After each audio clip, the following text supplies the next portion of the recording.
everyone, my name is Heather Wilson. I am the owner and director of Montessori Children's Academy in Paris, Ontario. We service family and children from birth until the age of 6 years. So a lot of people are feeling anxious. There's a lot of fear, a lot of unknowns, because of course we've never experienced this before. And as adults, we have a responsibility to be careful that we don't impart our own fears and anxiety on our children.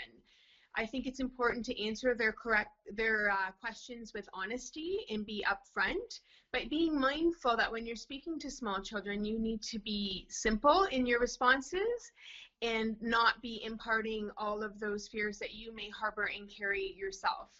I guess the biggest thing is making sure that children know that they're safe and secure, and that things in their household are going to be a little bit different, but that everything will be okay. And I guess reassurance is probably a key factor to include in any conversation that you may have. And my advice for the grown-ups is keep your grown-up conversations, and make sure those little ears aren't hearing what you talk about, because sometimes their interpretation of what they've heard transpire between two or more adults can be actually more fear-filled than if you answer their questions directly. So together time, this is taking it to a whole new level for sure for many of us.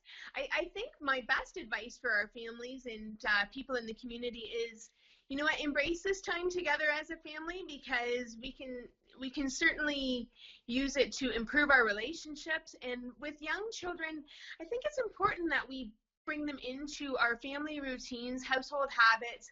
There's lots of things that they can do, but I think one of the key words, and I've just mentioned it, is routine. Build a routine as quickly as you can, because then it helps the child to anticipate what comes next. It sets clear expectations, and it supports them in feeling comfortable in the new environment, if you will.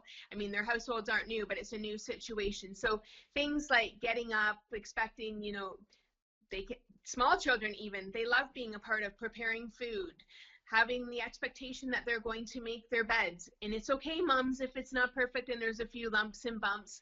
Let them take ownership and responsibility for things they can. So if you're doing laundry, why not let your 3-year-old sort the socks and put them into a bundle together? There's lots of different ways. Sure, use the internet. I can't even begin to share the number of resources that have been put out there. Companies have been incredible at putting opportunities online for families to utilize. You can do a virtual trip to a zoo or to a museum.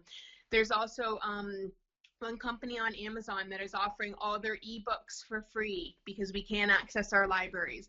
So definitely use the internet as your resource, but I would highly recommend setting screen time for your child. Do not allow them to sit in front of an iPad or a screen all day. That's not going to be the best option for any of our children. Right now, we still have the opportunity to be outside.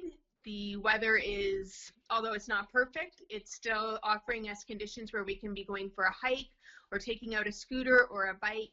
But I think it's really important that we maintain as a sense of normalcy and a sense of routine for the youngest members of our community. So we all heard that announcement last Thursday when the Premier closed all public schools in an attempt to begin this process of social distancing.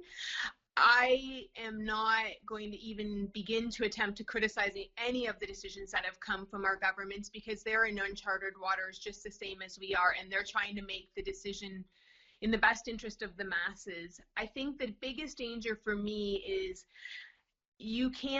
how is it unsafe to operate a school?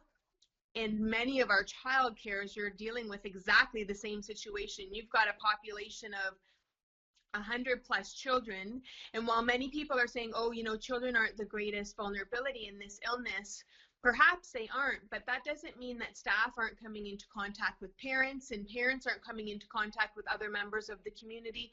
I think it was a very smart decision of Premier Ford to announce this morning that all childcares will now be closed as well. I think it's in the best interest of the children, their families, and of course of the staff in the early years community that were going to work every day to try and maintain this for parents. I recognize the economic implications because parents do have to go to work, and now they're in a situation where there isn't necessarily that care provider for their child. I mean, if there's any comfort in all of this, David, I think it's that we are all sailing on the same ship right now. So kudos to our provincial government for making that decision this morning. I think it was very important and a very wise move.